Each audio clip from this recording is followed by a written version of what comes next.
Hey, what's up, guys? Pep Man Matt Morrow, Carolina Varsity. We're taking a look at another first round matchup here. We got East Meck going on the road to take on Myers Park in the first round, 4AA West playoffs. First, take a look at Myers Park. They do not have stats on max preps. However, we're kind of going to go through their offense and defense, what to look for, players to watch, things of that nature. Quarterback Braden Hawkins is a senior. Really good, tall, size kid, 6'3", 215. Really strong arm. Can throw the ball in about any spot and throw any route on the field. He's got two running backs behind him that I like a lot. Obviously, everybody knows about Kamal Howard, number 21, former Conference Player of the Year at East Meck. I believe two-time, actually, Offensive Player of the Year at East Meck. Transferred over to Myers Park earlier this season. And then number 22, junior Jacquez Robinson, is a little smaller kid, really good speed. They kind of interchange them in the offense. Howard gets the tough yards inside. He can break a big one also. And Robinson's really good on the speed stuff outside, catch the ball at the backfield on screen passes and make big plays happen. Then you look at their receivers. Their receiving corps is really good, led by Elijah Bowick, junior receiver being recruited by a lot of schools. 6'2", 200-pound junior. Can run every route and go get the football high pointed, especially in the red zone. Put him in space, he can make people miss or just flat out run over you if you're a smaller DB. Emmanuel Alston's a senior, 5'10", 160. I like his game a lot. Of course, Moose Muhammad, number 5, a sophomore wide receiver. 6 foot 175, very talented kid. And then Joshua Curry, also 5'10", 175 senior, wears number 4. Those 4 receivers, when they're out there on the field, and then you've got either Howard or Robinson in the backfield with Hawkins, that's a very formidable unit on the offensive side of football. Then you got the guys up front that make it happen. These guys are playing well. The Myers Park offense is really tough to stop. The big guy in the middle, Connor Collins, 6'5", 270, I think is the best one in that group. He really does a good job commanding the line and snapping the football, especially from the gun, and getting off and getting up next level on his blocks. You can't fall asleep because you got all those receivers, and then you got Greenway at tight end, senior tight end, 6'3", 230. He's good. He just gets kind of overshadowed a little bit by all those other guys on the offense. They get all the accolades all the time, but he's a very good player. Really good Myers Park offense. Formation-wise, they'll spread you out. They'll mix their formations really well. Tight ends are in and out. They substitute their backs. Receivers line up in all the positions. It's a really good offense led by Coach Chadwick. And then defensively, of course, we start up front, and then you look at the D-line, and I like this kid a good bit. I saw him a couple times this season. Big Jordan King, number 95, D-tackle, 6'1", 340. And, it's hard to move 340 inside. He really gets off the ball well. He holds the point, and he allows those linebackers to go make plays on the football field. And speaking of the linebackers, number 10, Shane Collins, is the one you want to watch in that position.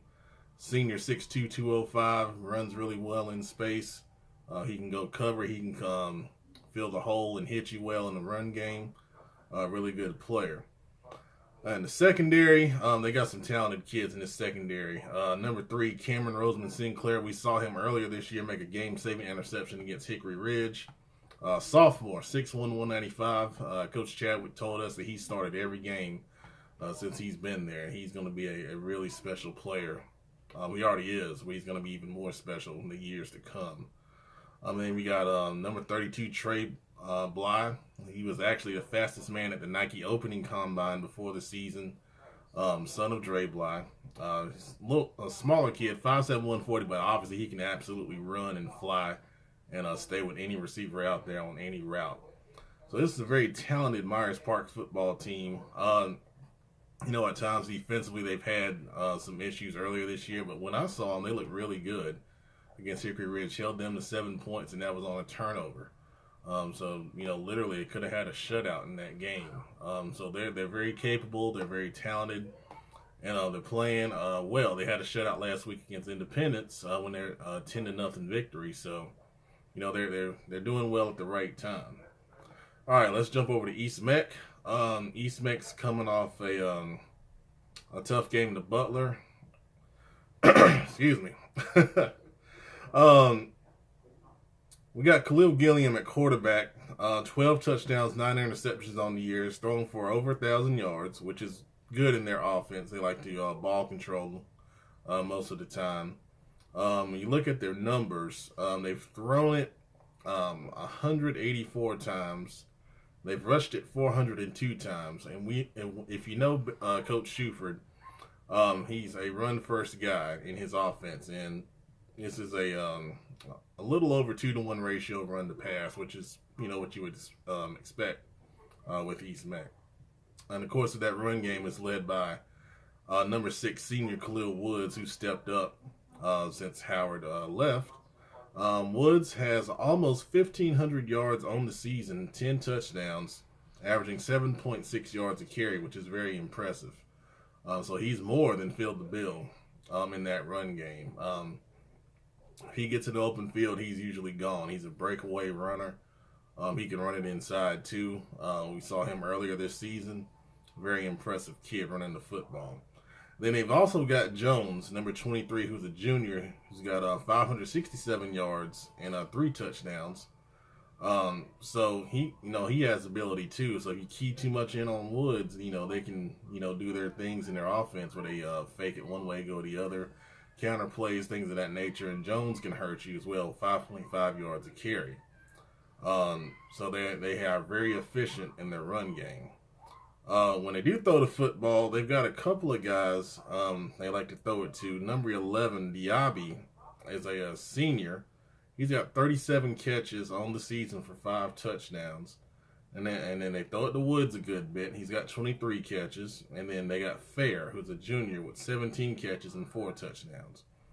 So, they'll keep you honest in throwing the football. And they get a lot of one-on-one coverage on the outside. Gilliam's a 4-year starter. And he understands the ins and outs of the offense. And, they have the ability to take advantage of that. And so if you're Myers Park, and obviously these guys have played before earlier this year. We'll get to that in a second. But, if you're Myers Park, you got to be keen on that. Now, they have the talent to match up one-on-one, but still, different things can happen. Interference calls, get beat. A lot of things happen in one-on-one coverage. You jump over to the defense for East Meck. You look at some of the numbers here. They're led by Reed, number 56, who's a senior, with 119 tackles. 17 tackles for loss. So obviously for Myers Park, that's a guy you need to key in on the defensive side of football. Washington, number 8, has 71 tackles on the year. Peterson, number 9, 68 tackles on the year. So you got some good players there on the East Meck defense in this game. Sacks, Reed also has 7.5 sacks. Emery has 8.5 sacks, number 7. So those are 2 guys, obviously, when you're passing the ball for Myers Park, you've got to be aware of. So these guys, like I said, they played earlier this year. Myers Park won the game.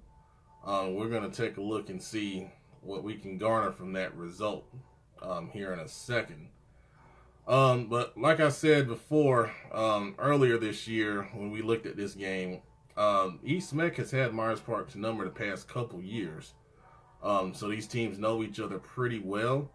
Myers Park did get some revenge earlier this year. They won that game 36-13, as a matter of fact. And that game was at East Meck. So this time, East Meck gets to make the trip to Myers Park and try to exact some revenge. One thing we always talk about with Carolina varsity and rematch games, it's hard to beat a good team twice. And, the second time around will not be easy for, this music comes on here. The second time around won't be easy for Myers Park for sure. That 10-0 score kind of raised some eyebrows with Independence. However, I think Coach Chadwick will have those guys ready. And Coach Shuford will have his boys ready as well. Anytime you get a shot at revenge, you're really motivated. And, You know, it's a team that they've had success with not too long ago, so some of these players have experienced that. So there's a confidence factor going into that too. It should be a really good crowd over at Myers Park. I hope everybody enjoys the game. We appreciate your support as always at Carolina Varsity, and thank you for watching.